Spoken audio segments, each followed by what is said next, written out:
Yo, and welcome back. San Jose State, what a shootout that they participated in yesterday. They come out on top, a 45-38 final victory. They get their third win of the season, and they get their second conference win of the season. Most importantly, so a lot of shakeup in the Mountain West today. So they stay alive in the playoff picture, get a huge win over Hawaii, and they have a tough schedule moving forward. But this video is not to analyze Hawaii, it is to analyze San Jose State's performance. And coming into this week, I projected San Jose State to lose this game, and it was really because of when I predict, I like to go off of what we've seen so far.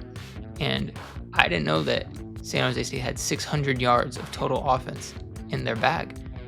To this point, we had only seen about 500, 530, and I thought, wow, that was really efficient, but that might be max. Nope, there's more in there. There is certainly more in there. And they left stuff on the table. Walker, you get 50% completion percentage today. I'm sure there were some other runs that you could look at and say maybe you want more out of that, but just point being, 600 yards of total offense, you win those games. With that being said, it was a one-score game. It was 45-38, and we can get more into that a little bit later. But I mean, so much offense, and I would like to first say that's a lot of the offensive line. In that first half, they blocked so well to allow for downfield shots. The running game, it was super efficient with Lamar Radcliffe and Steve Chavez-Soto, really the entire game, and that credit is mostly due to the running game. Obviously, there were runs where Lamar Radcliffe was getting runners off of him, great yards after contact, but the offensive line had some great gaps for them today. Protected well for Walker for most of the game, but the storyline heading into the next week, or one of many I'd assume, is Nate Hale, starting right tackle, who I think played every single snap up until this point. He goes down with an injury. You have Hudson Mesa go to center. You have Joseph Harbert move from center to right guard. You have Tyler Chen move from guard to tackle, and that really changed things.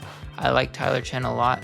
I don't know if tackle is the best position for him, and same could be said for Joseph Harbert at guard. But point being, they did enough, that's for sure. They made the best of the situation, and I thought there was a lot of good tonight, but I think the offensive line really was the strength of this game tonight and allowed for so much of what went on.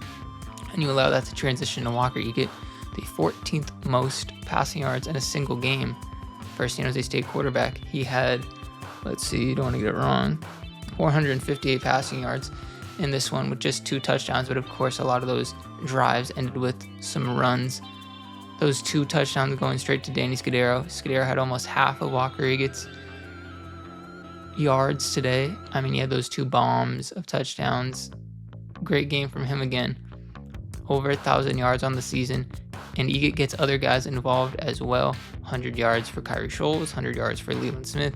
And speaking of Leland Smith, and when you get 600 yards of offense, you should win a game. It was getting really close. At a certain point in that fourth quarter, you thought this story it's happening again. You know, they're losing the lead.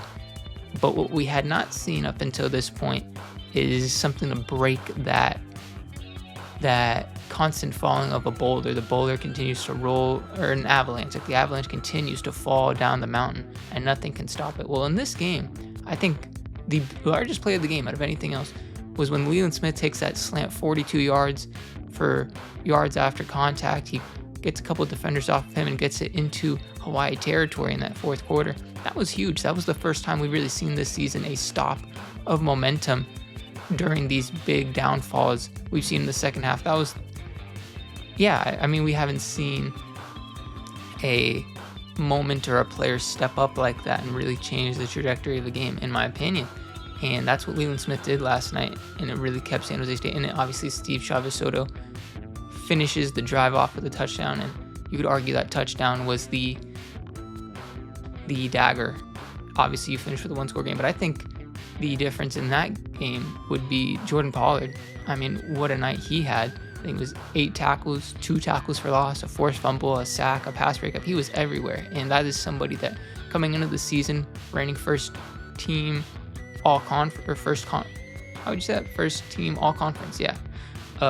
You expected a lot more from him this season. Unfortunately, he has not been able to give that to you, but tonight was certainly a game where he popped off, and his forced fumble in the first quarter That changed the trajectory of things. Points off of turnovers battle was 7-0, and that finished off because of a Steve Chavez Soto 20-yard run. You have to look directly at that turnover and how that thing happened. So I think that, accompanied with Leland Smith, those are two huge plays in this game that obviously tipped the trajectory of things into San Jose State hands. Not to say that the 600 yards of offense was anything that didn't help them get there, but those were just two humongous plays that this team absolutely needed tonight. In the secondary and the defense as a whole, 35 points given up. Not ideal. Michael Alejado, pretty good game. I think he is top 3 quarterback San Jose State has seen so far this season. Very well. He handled the blitz as well. He got the ball out well. There were certain plays where he was on the run and he got it to the sideline perfectly. I think there was the play that in the fourth quarter it got overturned. I mean, he couldn't have put the ball in any better of a position. I really like what I saw from Micah Alejado tonight, putting the ball as a true freshman in positions on the run that I haven't seen a lot of other quarterbacks be able to do this season. But with that being said, still tough in that secondary. Jalen Banner got benched, and Caleb Presley, he played a lot this game, and he gave up a touchdown in that fourth quarter. There was some hand fighting, and he lost that hand fighting in the end zone. But I mean, I don't think he played bad at all. He was second on the team in tackles despite only playing about half the game. It'll be interesting to see moving forward who will start against an Air Force offense that is run heavy, but for the remainder of the season, I think that cornerback 2 position is wide open. It'll be interesting to see if you give that to Jalen Banner, who's played all season, a Mountain West Player of the Week at one point, or Caleb Presley, who was shown tonight against a Hawaii offense that was slinging it, that he can stop the bleeding enough. I would say enough, because again, 35 points, over 350 passing yards. Jackson Harris had a big night as well, 2 touchdowns. One of those happened to be on Jalen Banner.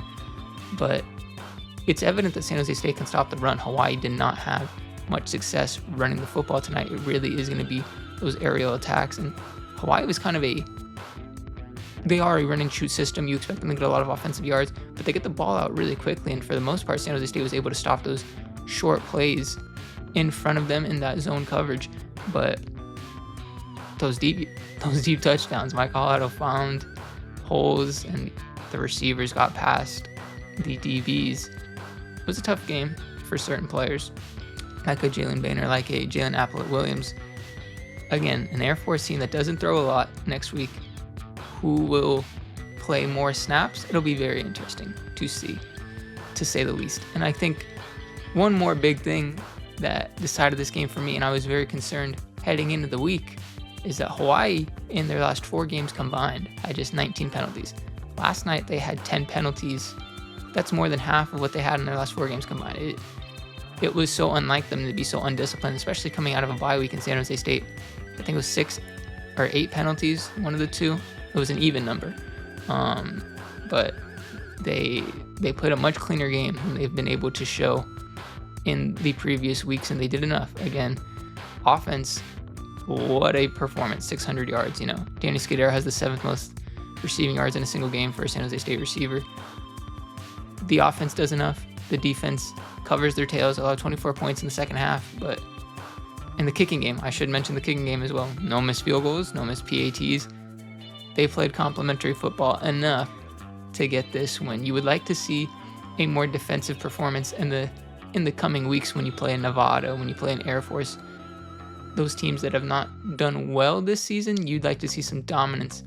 So when you play a San Diego State, so when you play a Fresno State, you have that momentum building into those weeks. But that is not what we've seen so far this season. So I would expect more shootouts, but you can't expect 600 yards of offense going into every game. You may be able to expect 500 yards of offense, which is unbelievable to say, because Hawaii's pass defense is not necessarily great, but it was decent. It was pretty good, and they just shredded them.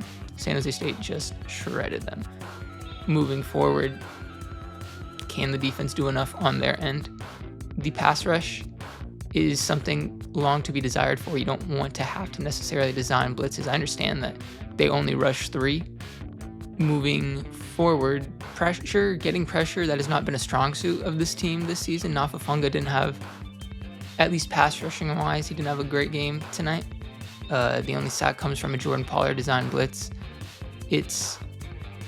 You can't all blame the secondary. Obviously, there are plays where they just get beat, but the defensive line has not gotten the pressure that we saw that they were able to generate last season, because you lose a lot of those pass rushers from last season. These are run defending D linemen for the most part, and you can only generate so much pressure up the middle. If you're not Hufanga, can you get edge pressure? And yeah, can you get edge pressure in these final few games to take some of the heat off of the secondary?